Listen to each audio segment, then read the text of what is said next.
there, this is Steve with Smitty's Fly Box. For our intermediate tying box in October, we're going to tie this little pattern called the Tickler, Bailey's Tickler. This is quartz pattern, solid little Euro nymph that we've been fishing this year, so we thought we would share it in a box.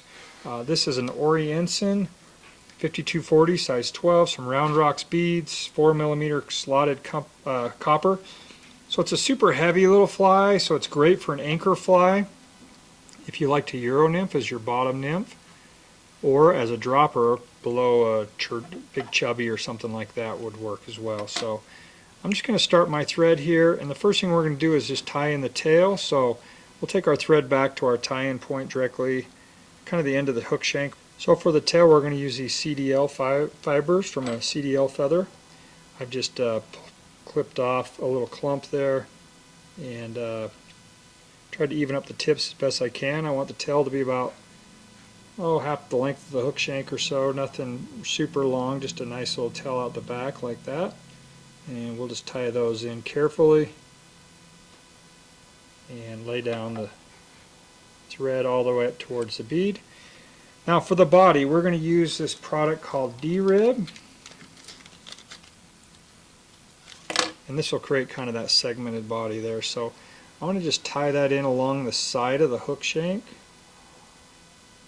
right there,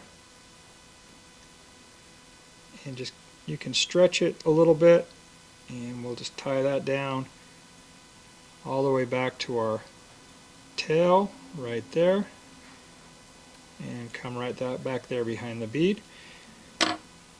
I'm just going to add a little pearl flash just for the underbody underneath this rib, and it just might add a little flash that we can see through. So we'll tie that down all the way back to the base of our body there and turn right around, come to the bead. Now we're just going to wrap over the top away from me, like so.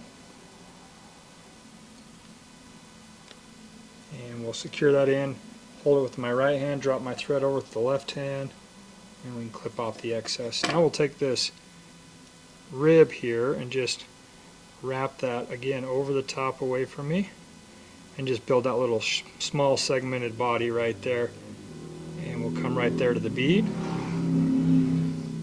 Hold that with my right hand, drop my thread over with my left hand, and we'll tie that down right there and clip off the excess. Just going to make a few extra turns right there, and now we're ready for our CDC feather. So you can just take one CDC feather like that, and I just want a small tuft sticking out there like so.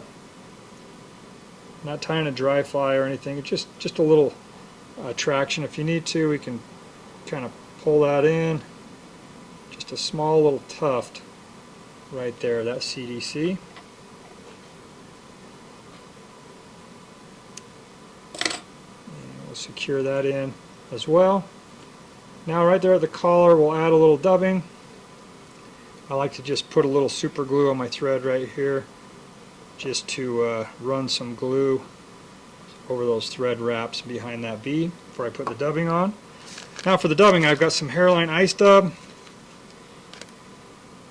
and all I'm going to do is just add a small little amount just for that collar right there,